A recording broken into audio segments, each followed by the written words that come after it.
Well, hello there. Welcome to the Culture Audit. This is the podcast where we serve sociocultural commentary with a little bit of spiritual spice. We'll be diving deep into the stories, beliefs, symbols, and structures that shape and impact our everyday lives. We're here to question everything, reflect on the world around us, and connect on the things that bring us together for a brighter future. I'm your host, Cheyenne. I am a doula, a singer, a seer, a tarot reader, and a woman of many words. I am on a mission to spark the conversations that ignite paradigms, principles, and practices of power. This is where insight meets intuition and reflection meets revolution. So if you are ready to explore the intersection of society, soul, and self, you are in the right place. And this is episode 1. Now, for this first episode, I set myself 3 challenges. Number 1 was to record the episode. Number 2 was to release it on time. I did set myself a deadline. We're slightly over that, but it's fine.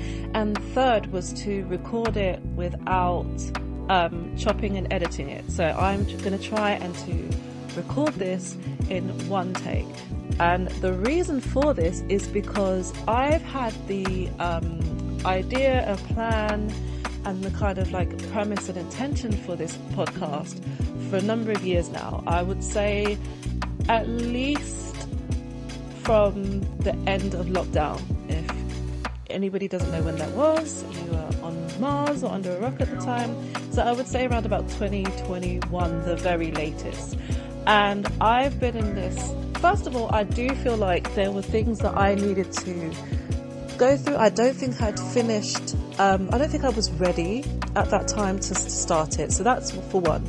But secondly, I have been ready for a while, but I've been in this kind of like, I guess, this prison of perfectionism or our procrastination. One of the two. And it's a bit of both, to be honest. And I had to kind of push myself to not only record it and release it, but also to kind of face the fact that, this is new. This is a new thing. This is something that I'm starting brand new. It's very vulnerable because I am very passionate about it, even though it has taken me a while to kind of get my foot through the door. I don't know if that's the right word, the right phrase to use. But I want to kind of challenge myself to do this unedited because I wanted to make the mistakes and have them recorded and have them released and kind of be vulnerable in that sense. Because everybody starts somewhere and everybody is a beginner. And, I know that I'm going to get better as time goes on with practice. But I wanted to do this raw because I just felt like it was an important lesson that I needed to learn, okay? And so that was my 3 challenges, and we'll see how we go. I'm sure you're going to probably be a little bit confused at some points, and there's going to be a few ums and ahs, a bit too much, but I'm going to try and keep them to a minimum. So, moving on, this is the first episode, like I said, and the title of today's episode is What Have We Got to Lose? Now, one of the things that I love about the English language, and it definitely applies to this particular question or statement, is the fact that you can say something, you can say like a set of words, or the question or whatever the case may be, or a statement, and it's the same bunch of words, but it can mean totally different things depending on how you say it. And the story of why I decided to call the first episode this is actually quite funny because I actually had a plan of, a number of episodes that I had planned out. Oh my goodness, of course I'm yawning. Anyway, so I have planned out these episodes. I've got about 5 or 6 in the files and in the works.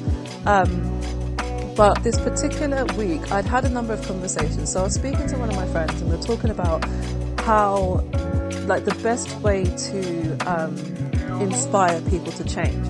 And what we discussed was the fact that, there are theories that say that when it comes to human beings on an individual level and on a collective level, it's rarely what you can gain that actually motivates people to change. And it's usually what you have to lose or what you stand to lose if that change is not made, right? So that was a really interesting conversation that we had, and it kind of stuck on my mind. And then throughout that particular week, I had a friend that posted a video of them doing a talk somewhere, and that was like one of the biggest like standout statements that they made. They're talking about what have you got to lose, what have you got to lose, and it was just interesting. It just became a recurring theme for that week, and I was hearing the question being asked in different ways. And because of that reason, I was like, this is a great question to ask, because, the intention and the premise of this podcast is to, be curious about the world around us and have conversations in ways that I haven't seen them, had before. So, I think that the way that you have a conversation, you could have a subject, but the way that you have the conversation around that subject could deliver different results, right? The same way with this question, you could ask it in different ways and it can mean different things and deliver different reflections or answers or behaviors, right? So that was number one. And then number two, it's also like a very good principle to have, in a sense of like, if you ask yourself that question in a multitude of different ways about the same things, you can get a very broad sense of your belief systems and your kind of attitudes towards something from different facets, right? So another conversation that I had with somebody was, they were saying to me like, oh, why haven't you started the thing yet? And I was telling them that I really want to start this podcast, and, went on this really enthusiastic, spiel about, what I wanted to do and how passionate I was about it. And then I spoke about the things that were holding me back. And she was kind of like, well, what do you have to lose? Like, so there again, I was asking myself the same question in a rhetorical manner, but it then sparked a different response. So I think that this is something that can be definitely applied. So that obviously, like I said, the name of the podcast is the Culture Audit. So what we are doing is we're taking not only our society, but we're going to be taking a number of different aspects of culture and really kind of diving deep into them and really kind of picking them apart and seeing, where they come from, how they impact us, the behaviors and beliefs that emanate from that culture, that aspect of culture, and whether or not we want to keep it. So this is one of the things that, I say, like, what do we absolutely have to lose? What do we have to lose? And what do we have left of culture to lose? So it's two ways in that particular sense. And then also, what do we have to lose? Like, what could be the harm of us sitting together as a community, as a generation? I'm a millennial generation, and then now we're kind of like the grown-ups, the parents, the aunties. What do we have to, like, what is the harm in saying, okay, culture is taking us a certain way, it's taking us to this point. Why don't we look at it? Why don't we assess it? Why don't we turn around and say, okay, we'll keep this and we'll do away with that?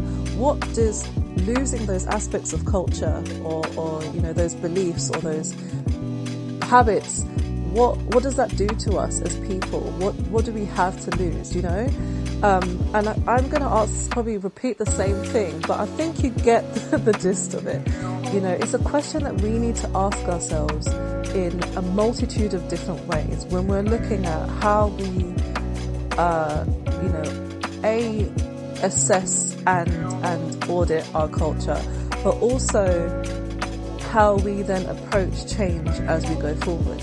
Because I feel like the one thing with culture, and you're going to hear that word a lot, of course, but one thing with culture is a set of behaviors and beliefs, value systems that are passed down to us, indoctrinated into us, it's fed into us in different ways.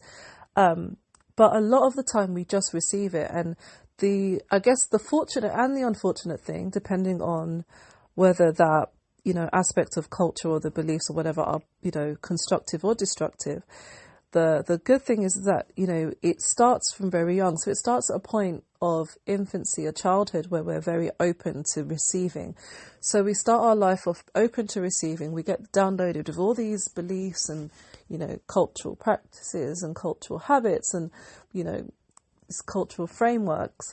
And we then go through our lives and we very rarely actually, assess or question what we've been given.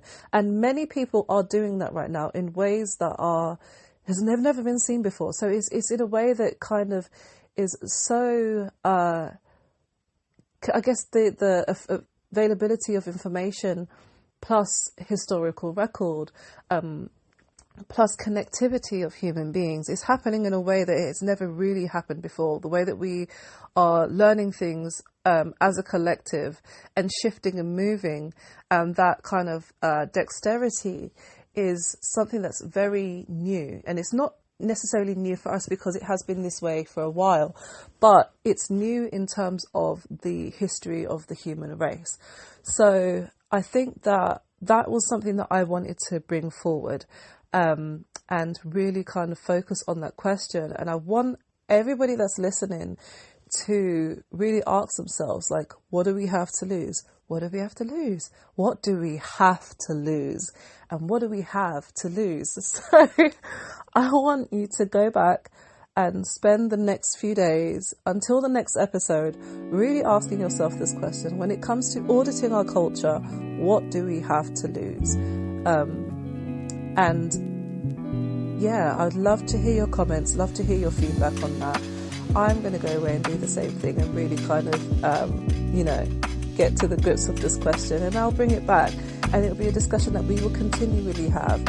But I think we're at a stage in history, or I say we're at a stage in history, we're at a stage in humanity where it's almost like we're watching the train approach the wall, and we know that it's all kind of like going to shit. And it's kind of like we're watching it, but it's also like we're watching it from like a very disempowered place. So the ways that we would affect change before are now very different, but we're also holding on to ways that we would have affected change that were effective back then, but not necessarily effective now. And so for going forward, and this podcast is to basically have those conversations in a way that I've not necessarily seen before, so that we can actually come together and really have, the tools, I guess, we need to then put those into action and going forward. I'm back rambling a little bit now, but I hope that the sentiment and the intention is clear. And yeah, the next episode is going to be really interesting. We're going to be looking into the anatomy of power, and that's why I wanted to lay the groundwork. Sorry, not the framework. I wanted to lay the groundwork with this question. I'm really excited for the conversations that I know that are coming up. And I want to also have a disclaimer to say that I am not here to say that I have all the answers. One of the best and kind of like one of my favorite quotes, I want to say, that I've come across is by Tupac. I think it was one of his poems that said that he may not be the person that changes the world, but he will be somebody who sparks, that he will be somebody who sparks the mind of the person that changes the world. So for me, this is very much a group project, although it is my podcast. It's not me coming and saying that I am the guru and I have all the answers, but it's more to kind of engage in this collective curiosity, and, search for answers and search for solutions together. And I think that one of the things about humanity throughout the world is that, operating as a collective, despite our differences and in terms of like, not optimizing, but kind of taking advantage of our differences and our different perspectives as well, is that communal, those communal discussions, the exchanging of ideas, the exchanging of perspectives is how we move things forward. And I think that we're at a very, very critical point of the human journey on this planet. where if we don't start to do that fast, we're going to regret it. So again, what do we have to lose is the echoing down the tunnel. That's something that we will start off with reflection, and then we'll come back. I'm so excited to go on this journey and where it could go. And I know that this first episode has probably been a bumpy ride to listen to, but it will get better and things will get better. And like I said, as time goes on, I will improve. So it's okay to be a beginner, and it's okay to not really know how to approach the problems of this world, or maybe even if you haven't really thought about it, it's okay that this may be the first time, or where you've really kind of asked those questions or really looked at things that way. That's totally fine, there's no shame in that. But I think we should come together and have these discussions and see where it takes us. Now, as I mentioned earlier, I am a tarot reader, and I'm not going to do a reading for today, but I likely will do readings for future podcasts. But I want you to kind of also reflect on the card, which is the Fool. The Fool is the first card of the tarot, and it shows an individual with a rucksack, or like a little, what are they called? It's like a like I don't want to say a swag bag, because it's not that, but it's like a bag basically. And the person is stepping off the edge of a cliff. Now, this imagery for me means, a whole bunch. You can read tarot in different ways, but I'm going to close with this. I think we are right at point zero, right? So many things are happening. It might seem like, all is lost, but that's not the case. We're at a point in history now where things can change so fast and so quickly. One person can impact the world drastically, and I think we all have power to do that. We all have power to impact the world constructively or destructively, and I think that right now it's us just stepping off the cliff together and hoping for the best, and just having optimism to go forward. Now, that is something I may have made an absolute butchery of trying to explain that principle. I'm hoping that you can catch my drift, because it's drifting all over the place, but I hope you can catch my drift. And with that, I'm going to close this first episode. Thank you for bearing with me, and thank you for listening. I look forward to getting all of your comments and feedbacks back. Definitely leave comments in the comment section. You can also email me at thecultureaudit@gmail.com.